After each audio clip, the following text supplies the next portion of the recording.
வணக்கம் நண்பர்களே. இன்று நாம் காணப்போகும் குட்டி கதையின் தலைப்பு திசை மாறிய உறவுகள். சுந்தரம் குருக்களுக்கு 58 வயது. காஞ்சிபுரம் அருகில் உள்ள ஒரு பிரசித்தி பெற்ற அம்மன் கோவில் அர்ச்சகர். சுந்தரி மாமிக்கு வயது 51. அவர்களின் ஒரே மகன் பரத்வாஜ். கம்ப்யூட்டர் இன்ஜினியரிங் டெக்சாஸில் வேலை பார்க்கின்றார். லட்சக்கணக்கில் சம்பாதிக்கின்றார். சிறு வயதிலேயே மிக சூட்டிகையானவன் பரத்வாஜ்.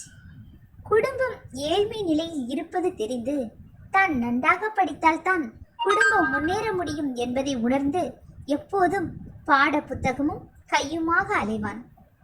வகுப்பில் எப்போதும் அவன்தான் முதல் மாணவன். +2வில் பள்ளி மாணவர்களில் முதல் மதிப்பெண்ணும் மாவட்ட அளவில் 3வது இடத்திலும் வந்தான். இன்ஜினியரிங் கல்லூரியில் சேர்ந்து விட்டாலும் அந்த 4 ஆண்டுகள் படித்து முடிப்பதற்குள் சுந்தரம் குருக்கள் மிகவும் திண்டாடித்தான் போய்விட்டார். பேங்க் லோன் கிடைத்திருந்தாலும் கல்லூரி கட்டணம் போக மீதி செலவுகளான புத்தகம், உணவு, விடுதி கட்டணம் என மற்றவற்றுக்கெல்லாம் பல இடங்களில் கடன் வாங்கியும் இருந்த ஒரே ஒரு ஓட்டு வீட்டையும் விட்டு சமாளித்தார். எப்படியோ ஒரு வழியாக நல்ல மதிப்பெண்ணுடன் பரத்வாஜ் இன்ஜினியரிங் முடித்தான். அதற்கு பின் சென்னையில் உள்ள ஒரு பன்னாட்டு நிறுவனத்தில் அப்ரெண்டிஸாக சேர்ந்தான். 2 வருட பயிற்சிக்கு பின் பணி நிரந்தரம் செய்யப்பட்டு நிறுவனத்தின் டெக்சாஸ் கிளைக்கு பணிமாற்றம் செய்யப்பட்டான். படிக்கும் காலத்தில் பரத்வாஜுக்கு பெரும்பாலும் ரசசாதம், தயிர் சாதம் தான். பல நேரங்களில் குருக்களும் அவர் மனைவியும் கூட தாங்கள் சாப்பிடாமல் இருந்து விடுவர். ஆனால் தன் மகனுக்கு எப்படியாவது எதையாவது 3 வேளையும் சாப்பிட கொடுத்து விடுவர். கண்காணாத இடத்திற்கு போய் மகன் சாப்பாட்டிற்கு கஷ்டப்படக்கூடாது என்பது அவர்களின் ஒரே எண்ணம். சுந்தரம் குருக்களும் சுந்தரி மாமியும் ஒரே எண்ணம்தான். தன் மகனுக்கு ஒரு ஏழை குடும்பத்து பெண்ணைத்தான் மணம் முடிக்க வேண்டும் என்று. அதே மாதிரி மருமகள் பவித்ரா ஏழை குடும்பத்தை சேர்ந்தவள். அவள் அப்பா ஒரு ஓட்டலில் சமையற்காரர். +2 முடித்திருந்தாள். வரதட்சணை, நகை, சீர் எதுவும் கேட்காமல் இவர்களே திருமண செலவுகளை செய்து திருமணத்தை முடித்தனர். திருமணமான ஒரே வாரத்தில் பரத்வாஜ் மனைவி பவித்ராவுடன் டெக்சாஸ் சென்று விட்டான். போன புதிதில் அவ்வப்போது போன் செய்து பேசிக் கொண்டிருந்த மகனும் மருமகளும் அதன் பின் மாதம் ஒரு முறை, பின்பு 2 மாதத்திற்கு ஒரு முறை என்று பேசலாய். திருமணத்திற்கு பின் டெக்சாஸ் சென்ற பரத்வாஜ் ஒரு முறை கூட பணம் அனுப்பவில்லை. அதற்கு பின் பரத்வாஜிடமிருந்து பணம் பற்றி எந்த பேச்சும் கூட வந்தது கிடையாது. சுந்தரம் குருக்களும் சுந்தரி மாமிக்கும் மகன் பணம் அனுப்பவில்லையே என்ற கவலையெல்லாம் இல்லை. அவன் நன்றாக இருந்தால் அதுவே போதும் என்று எண்ணிக்கொண்டிருந்தனர். 2 ஆண்டுகளுக்கு பின் மகன் இதோ இப்போதுதான் சொந்த ஊர் வருவதாக போன் செய்திருந்தான். அதற்குத்தான் சுந்தரி மாமி தடபுடலாக பட்சணங்கள் எல்லாம் செய்து அமர்க்களப்படுத்தி கொண்டிருந்தாள். சுந்தரி மாமியிடம் மகன் போனில் பேசும்போதெல்லாம், அம்மா இங்க சொர்க்கம் மாதிரி இருக்குமா, பெரிய வீடு, தோட்டமெல்லாம் இருக்கு, வீடு பெருக்க, பாத்திரம் தேய்க்க, துணி துவைக்க எல்லாவற்றிற்கும் மிஷின் இருக்கு. இங்க 2 பேரும் இங்கே வந்து எங்க கூடவே தங்கிடுங்கம்மா, அங்கே என்ன இருக்கு என்று அடிக்கடி கூப்பிடுவான். அப்பா கோவிலை விட்டுட்டு வருவார்னு தோணலப்பா, நீ இங்க வரும்போது அதை பற்றி பார்க்கலாம் என்று கூறி வந்தாள் சுந்தரி மாமி. மகன் சொல்லி சொல்லியே சுந்தரி மாமிக்கு அந்த ஆசை அடிமனதில் தங்கிவிட்டது. எப்போதும் சுந்தரம் குருக்களிடம் வாய் ஓயாமல் கூற தொடங்கிவிட்டாள். 1 மாதமாவது டெக்சாஸ் போய் மகனுடன் அக்கடாவென்று இருந்துவிட்டு வர வேண்டும் என்று அடிக்கடி சொல்லிக் கொண்டிருந்தாள் சுந்தரி மாமி. இப்போது மகன் வரும் தகவல் கிடைத்ததிலிருந்து அவளுக்கு கை கால் ஓடவில்லை. எப்போது மகன் வந்து தங்களை அவர்களுடன் கூட்டி போவான் என்று மனதில் ஓடிக்கொண்டிருந்தது. பரத்வாஜ் வரும் அன்று மீனம்பாக்கம் விமான நிலையம் சென்று அவர்களை கூட்டி வர வேண்டும் என்றுதான் சுந்தரி மாமிக்கு ஆசை. ஆனால் பரத்வாஜ், அம்மா நீங்க சிரமப்பட வேண்டாம், கஸ்டம்ஸ் கிளியரன்ஸ் மற்ற ஃபார்மாலிட்டிஸ் எல்லாம் முடிய நேரமாகும், அதனால நாங்களே வந்துடுறோம் என்று கூறிவிட்டதால் வீட்டுக்குள்ளேயும் வெளியேயும் குட்டி போட்ட பூனை மாதிரி நடந்து கொண்டிருந்தாள் சுந்தரி மாமி. காலையிலிருந்து சாப்பிடாமல் இருவரும் காத்திருக்க ஒரு வாரம் மாலை 3 மணிக்கு வந்து சேர்ந்தனர் பரத்வாஜும் பவித்ராவும். ரெடியாக வைத்திருந்த ஆரத்தியை சுற்றி வீட்டிற்குள் அழைத்தாள் சுந்தரி மாமி. சுந்தரம் குருக்கள் காலையிலிருந்து, அம்மா சாப்பிடாம உங்களுக்காகத்தான் காத்திருக்கிறாள், வாப்பா ஒரு வாய் சாப்பிடலாம். இல்லப்பா, நாங்க பவித்ரா வீட்டிலேயே சாப்பிட்டுட்டோம். அம்மா உன் கையால் ஒரு வாய் காஃபி கொடுமா, அது போதும் என்றான் பரத்வாஜ். அப்போதுதான் அவர்களுக்கு உரைத்தது அவர்கள் இருவர் கையிலும் லக்கேஜ் எதுவும் இல்லாதது. மகனையும் மகளையும் 2 ஆண்டுகளுக்கு பிறகு பார்த்த ஆனந்தத்தில் எல்லாவற்றையும் மறந்துவிட்டனர். பெத்த மனவல்லவா. பவித்ரா தன் கையில் வைத்திருந்த துணிப்பையை மாமியாரிடம் கொடுத்தாள். அதில் சில சாக்லேட் வகைகளும் ஒரு புடவை, ஜாக்கெட், வேட்டி, துண்டும் இருந்தது.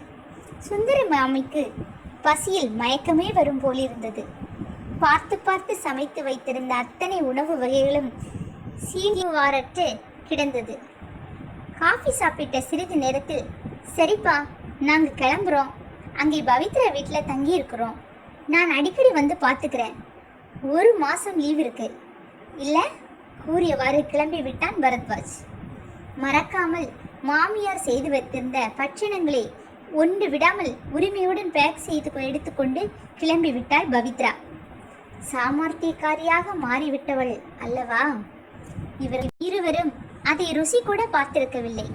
இருவருக்கும் மிகவும் வருத்தமாக இருந்தாலும் சுந்தரம் குருக்கள் வெளியில் எதையும் காண்பித்துக் கொள்ளவில்லை. சுந்தரி மாமி அவர்கள் கிளம்பியவுடன் மனம் தாழாமல் புலம்பி தள்ளிவிட்டாள். ஒரே பையன்னு ஆசையா வளர்த்தோம், இப்ப அவன் யாரோ மாதிரி வந்து 1/2 மணி நேரத்துல ஓடுறான், எனக்கு மனசு சங்கடமா இருக்குங்க. சுந்தரம் குருக்கள் தான் அவளை பலவாறு தேத்தி சாப்பிட வைத்தார்.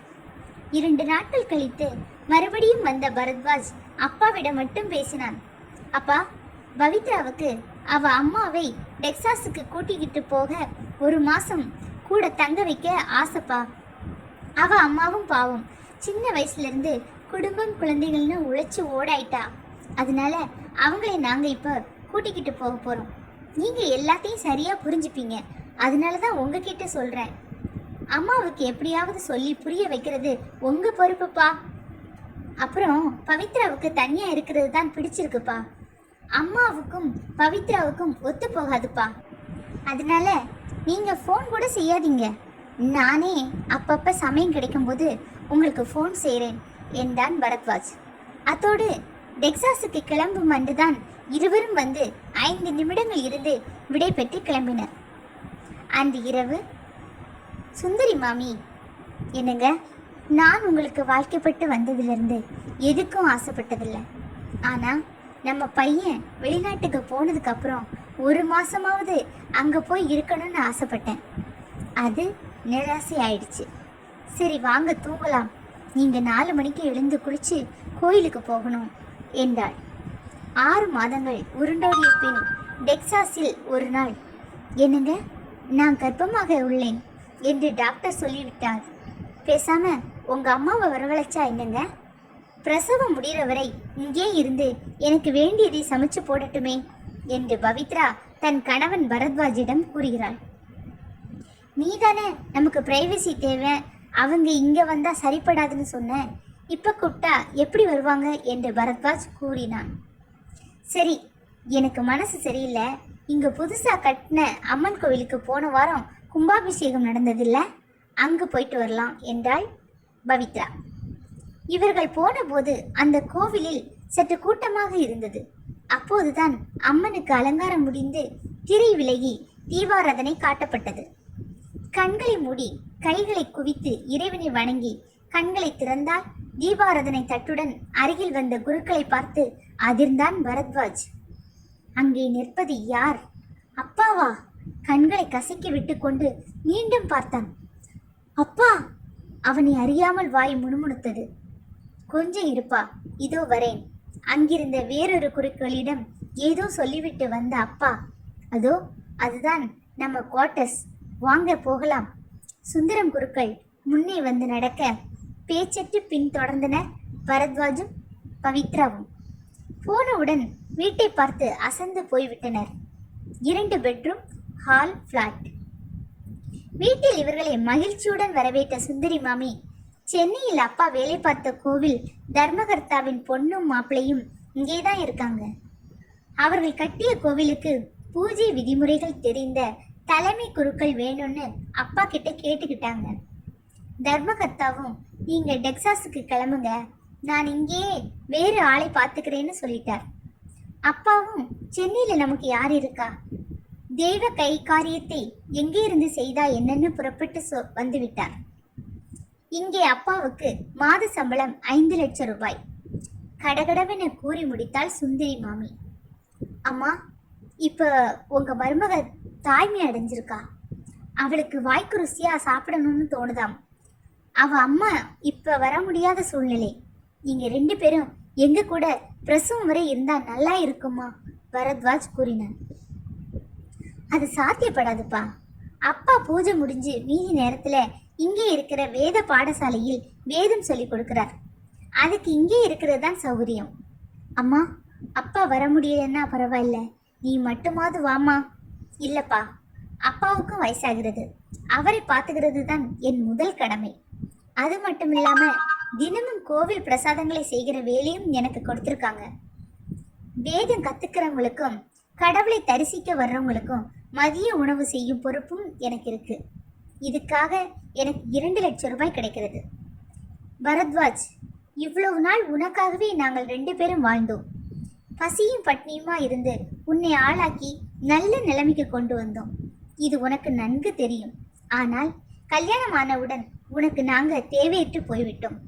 கலங்கி நின்ன எங்களுக்கு தொப்புள் கூடிய உறவு போனா என்ன, வேற புதிய உறவுகளை ஏற்படுத்தி தர்றேன்னு கடவுள் புதிய பந்தங்களை ஏற்படுத்தி கொடுத்திருக்கிறார். இனிமேல் அந்த பந்தங்களை எங்களால விட முடியாது. மேலும் பூஜை பண்டிகை என்று நாங்கள் இருவரும் அடிக்கடி நியூ ஜெர்சி, கலிபோர்னியா செல்வோம்.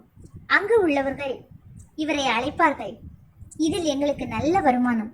எங்கள் சேமிப்பு போக மீதம் உள்ளதை சென்னையில் உள்ள ஆதரவற்ற முதியோர் இல்லத்துக்கு அனுப்புகிறோம். பணத்திற்கு இப்போது எங்களுக்கு பஞ்சம் இல்லை.